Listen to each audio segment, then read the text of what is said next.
Planning is just so important, and so is getting home on time. So I'm going to go through all my little strategies on how I get myself home most of the time at the end of the day from teaching. And if you don't have some of these strategies implemented, I highly recommend that you try to adopt them for this coming school year because they will save you time and they will create systems for yourself that allow you to get home and enjoy more of your free time. That way you come back to work the next day a happier and more motivated and more on point teacher. So I do have these in a certain order of like, you could think of it like a priority list.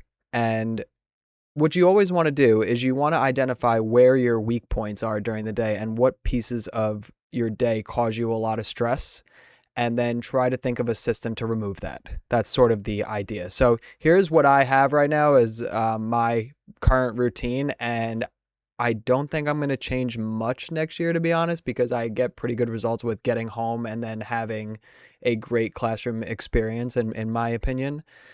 So here's what I got. The first thing and the most important thing as a teacher, you must have some sort of task list. I know a lot of people that use many different apps to do this. You could just do it with a pen and paper if you really want to. I've experimented with a lot of different apps to do it. Currently, what I'm currently using, which I think I'm going to end up sticking with, is just your Notes app on your iPhone. And basically what you want to do is you want to set up like priority buckets.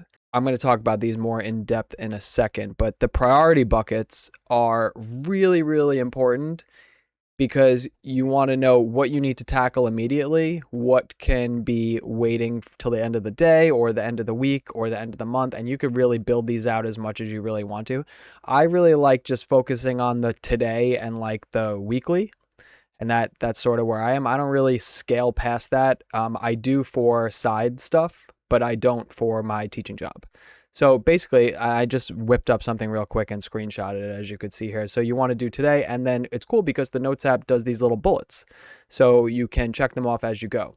And you want to do the most immediate things first, and then once those are done, you can move on to the next thing on the list. And you have to stick to the list, and you have to keep the list updated, or else it fails. So I'm going to go through what is sort of on my list as I go through this little video, and hopefully you get an idea of what I'm talking about. All right, priority buckets. Okay. You want to make sure you're constantly manipulating this list. Super important. And what's cool is I have a MacBook, so my notes on my phone is the app is launched on my computer, so I can constantly manipulate what's in what order very, very quickly as I want.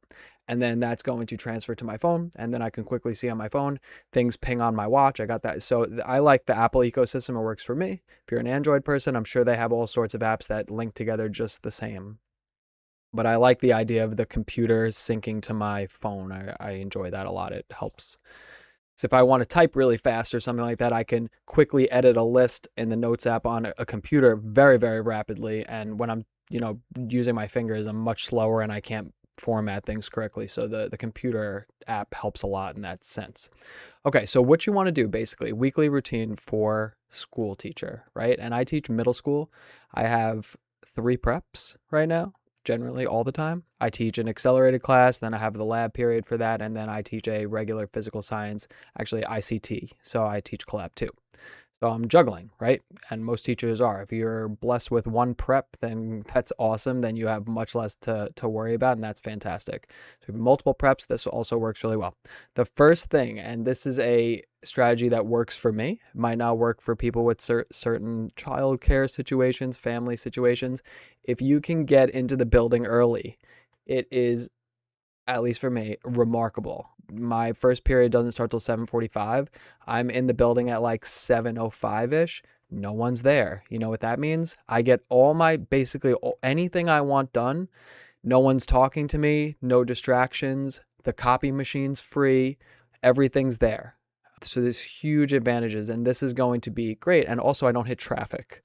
So for me, I have a pretty long commute. I have like a 37-mile commute, so I'm not hitting traffic. So I get there and then I just blast as much as I can in that 45-minute block that I have before school even starts.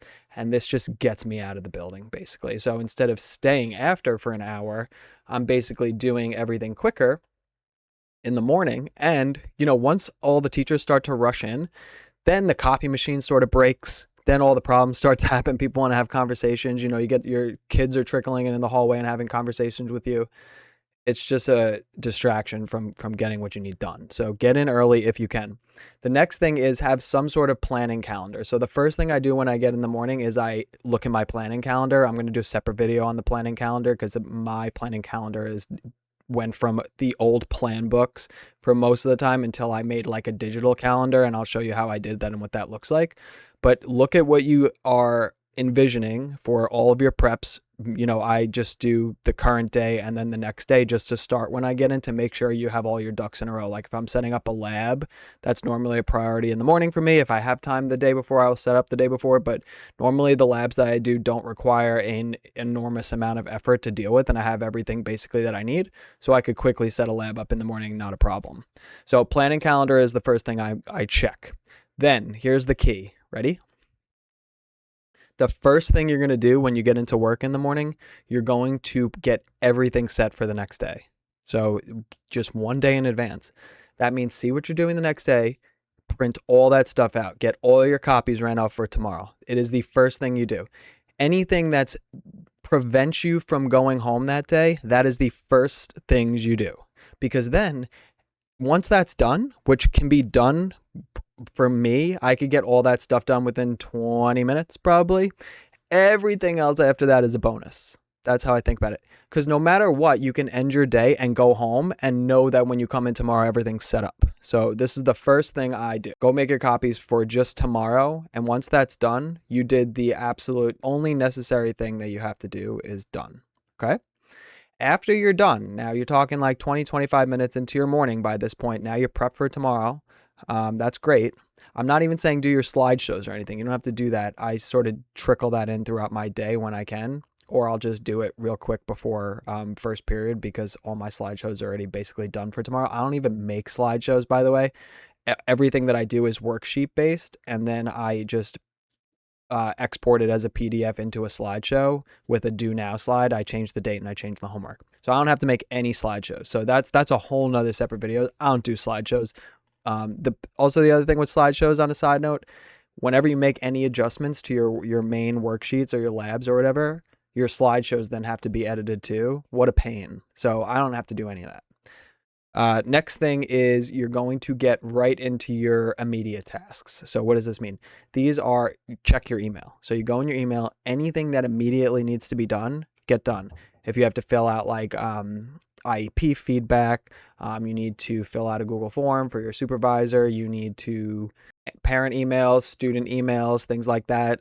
Those are quick little tasks. Anything like from a secretary, an email there, all your miniature little things, just blast all those out in the morning. So that's what I do. And you basically only want to be checking email about 3 times unless there's an emergency. One of them's in the morning, one in the middle of the day, one towards the end of the day, and that's what you do. For those who check emails when they get home, that's totally your call if you feel like doing that. If not, you don't have to do that. Okay, so immediate tasks are done. So now you're prepped for tomorrow. All your immediate little tasks are done. Now what you want to do is, let's say it's still before the first period bell by this point, which happens to me often. I'm already at this step like 25 minutes into my morning most of the time. So now anything after that, now I'm going to, what am I doing the second day? What am I doing the third day? I'm trying to just at least print out the originals for that, have those sort of organized in the way that I want to do it. And then if I get to the copy machine later on again, I could just start running off bonus. And that if I can get bonus stuff ran off for later in the year, then later in the week, then when I come in the next morning, I can then skip the tomorrow step that I was talking about. That tomorrow is number 1. That just vanishes because I'm already like 3 days ahead at this point. And then I could just move on down my list. Okay. So the next thing I'm going to talk about is grading. Grading for me is just sporadic. So anytime I have a prep period or something like that, I tend to grade.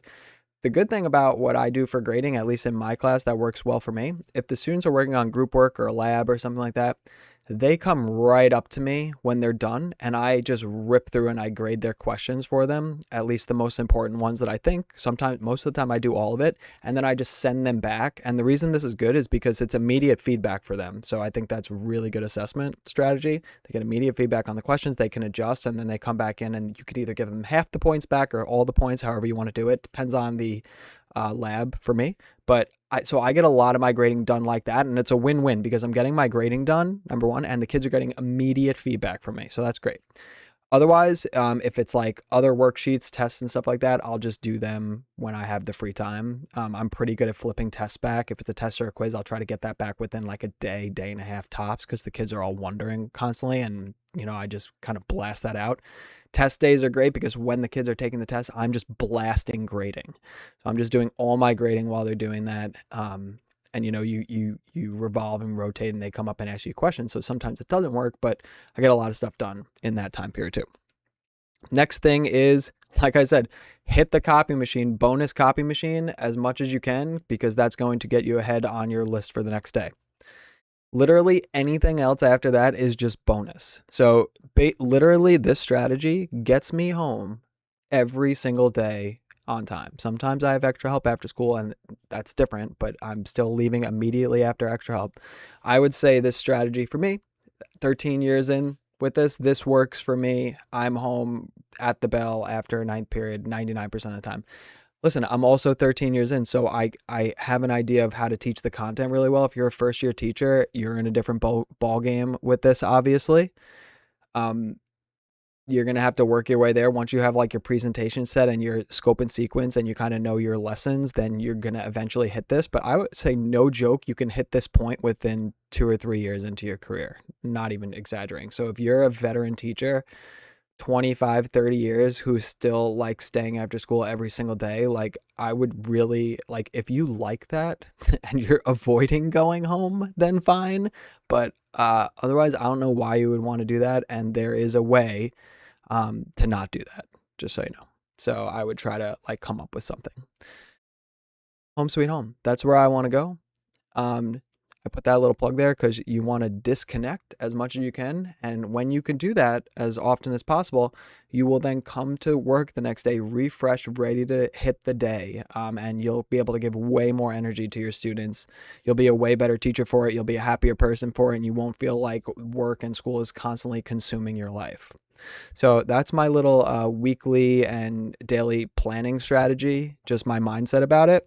I will make videos specifically on how I do a lot of this stuff, more of a deep dive, but at least this gives you like something to think about. If you don't have like a way to do this, I would seriously consider to morph into something like this, or try to do at least some of it for the following school year, so you can sort of get your life back a little bit. That's my advice to you. If you have any questions, comments, concerns, or tips for me to even improve this even more, feel free to leave a comment. I will read all of your comments and respond to them. And I appreciate all of you. Thanks for watching, and enjoy your summer, and try not to think about school. Obviously, that's not working out for me very well. I'll see you on the next one. Bye.